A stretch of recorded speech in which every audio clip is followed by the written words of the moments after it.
Chapter 32, Misdemeanors and High Crimes. So in this chapter, we will be looking at the politics of the 1980s and 1990s. We'll look at George H.W. Bush's presidency, the Clinton presidency, some of the scandals, impeachment, George W. Bush's presidency, and then we'll go all the way to the election of 2008 with the presidency of Barack Obama. And we'll look at healthcare reform and immigration reform and environmental concerns. It seems like crime and scandal seem to dominate the end of the 20th century. And it might just be because the problems that had previously dominated the nation's attention, the Cold War, the Soviet threat, the energy crisis, and even stagflation under Carter, all of that receded. And so with this, the Soviet Union collapsed and the American economy surged during this time. There was, however, as the Soviets pulled out of their satellite states, there were ethnic and religious tensions that flared up in the former satellite states, and that caused a lot of problems with the Soviets not being there to dominate. So by and large, Americans were preoccupied with crimes and scandals in the late 20th century. So in the election of 1988, Reagan had served his 2 terms, so there were 2 new candidates. For the Republican Party, George H.W. Bush, who had been Reagan's vice president, he took the nomination. And the Democratic field shrank from its original field of 7 and became a contest between Michael Dukakis of Massachusetts and Jesse Jackson. So these were the 2 contenders for the Democratic nomination. And Dukakis stressed his record as an efficient manager and was able to defeat Jesse Jackson. He pretty much ran a lifeless campaign, and then Bush limited himself to 1 term and damaged his chances for re-election by selecting Dan Quayle as his running mate.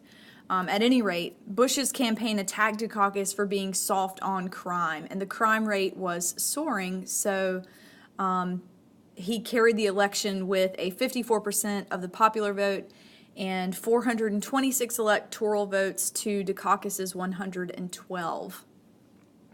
So during the 1980s, those people demanding law and order realized many of their goals. Lots was accomplished in terms of law and order during the 1980s. There was lots of people calling for tougher legislation to deal with crime. And so elected officials hired more police, they passed mandatory sentencing laws, and they built more prisons. In 1972, the Furman decision resulted from a court case called Furman versus Georgia, or the state of Georgia. But the decision was that jury-imposed capital punishment, or the death penalty, was racially biased and therefore unconstitutional. So states rewrote their laws to eliminate the discretion of juries when deciding on capital punishment. The Supreme Court upheld those laws, and then capital punishment resumed. So state legislatures also made it more difficult for prisoners to obtain parole. This resulted in lengthy mandatory sentences and restrictions on parole, so the number of prisoners during this time soared, and they quickly filled those newly built prisons. So there were several factors during the 1980s that intensified the problem of violent crime, especially in the inner cities. For one, the availability of marijuana in the 60s ended up leading to the widespread use of crack cocaine in the 80s. And crack cocaine was a relatively inexpensive drug, but it was intensely powerful. And crack abuse, or crack period, contributed to crime. So during the 80s, growers of the coca leaf in Peru and Bolivia dramatically increased production to fuel the United States' illegal demand for crack.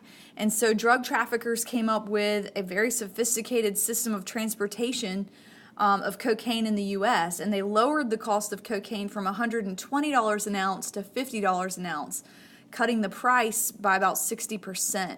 So the lucrative crack trade led to territory wars and the spread of gangs. Violence and murder increased exponentially in black inner city neighborhoods. George H.W. Bush as president. So remember, George W. Bush had attacked Michael Dukakis for being soft on crime. So one of the first things Bush did when he was president was to appoint a drug czar to monitor the drug situation, and he spent $2.5 billion to stop drug flow. The problem, though, was that even though there were many, many arrests, as soon as a drug lord was put away, another took his place almost immediately. So this was a really hard-fought battle, but he also increased spending to build up the police force. In general, Bush displayed a more traditional command of the workings of government than had his predecessor, Ronald Reagan. He made conservatives really happy by opposing abortion and gun control, as well as his support for a constitutional amendment that would prohibit the desecration of the American flag. And so his standings in the polls actually soared. So in an epic turn of events, Gorbachev's reforms in the Soviet Union led to demands for liberation by the people of Eastern Europe. And so Gorbachev announced he would not use force to keep communist governments in power in these nations. So, one by one, they began to break away from the Soviet Union. The people of Poland, Hungary, Czechoslovakia, Bulgaria, Romania, East Germany ousted their communist governments and moved toward more democratic forms of government. And everywhere was done peacefully except in Romania, where their dictator Nicolae Ceausescu, I think, was executed. This Soviet style of communism had been completely discredited by this point, and the Warsaw Pact no longer posed a threat. On top of that, the Berlin Wall crumbled, and Germany began the process of reunification, no longer an East Germany and a West Germany, just Germany. And Bush, of course, supported these developments. He refrained from embarrassing the Soviet Union during this time or pulling the I told you so card or anything like that. And Bush and Gorbachev signed major arms control agreements as well. In December of 1989, the U.S. invaded Panama and forced its dictator, Manuel Noriega, I'll spell his name, to stand on trial for drug conspiracy charges. And so he was removed from power during this invasion of Panama. Interestingly, from the 1950s until shortly before this invasion, he had actually worked very closely with the CIA because he was honestly their most valued intelligence source, as well as one of their primary conduits for illicit weapons, military equipment, and cash destined for U.S.-backed counterinsurgency forces throughout Central and South America.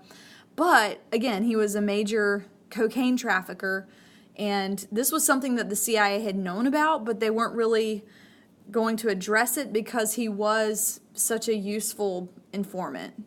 But when the invasion happened, he was removed from power in 1989. So this is kind of going on in the middle of Eastern Europe sort of falling apart. Economic conditions in Eastern Europe and the Soviet Union continued to deteriorate. Civil war broke out in Yugoslavia as Croatia and Slovenia wanted independence from their Serbian-dominated central government.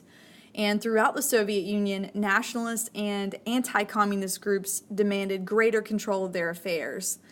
And so various republics in Eastern Europe demanded their independence.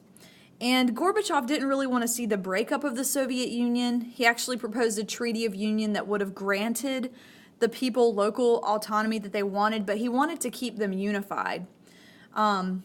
At any rate, before that treaty could be ratified, a hardline anti-communist group attempted a coup d'etat, or overthrow of the state, and they arrested Gorbachev, who was vacationing in Crimea, and ordered tanks into Moscow.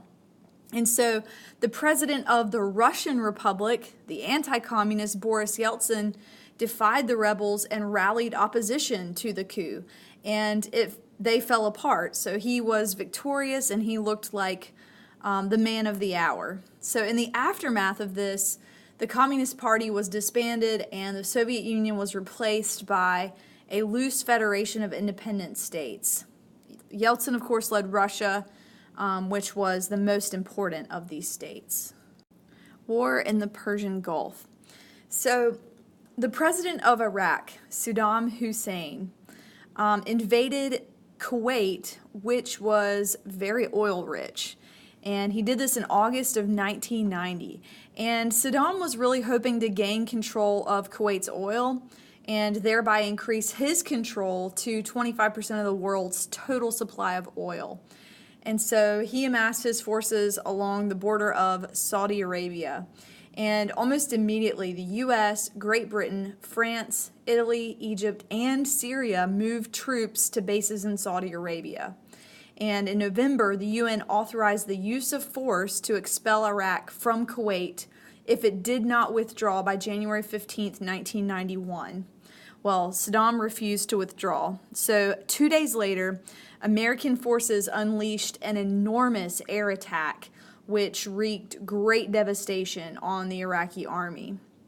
So on February 24th, Allied ground forces struck with overwhelming force on land and retook Kuwait. And at this point, Bush recorded the highest approval ratings ever. In spite of expectations to the contrary, an uprising by the Kurds in northern Iraq and Shiite Muslims in the south, Saddam managed to hold on to power. Also, he refused to honor the terms of the peace agreement that was signed.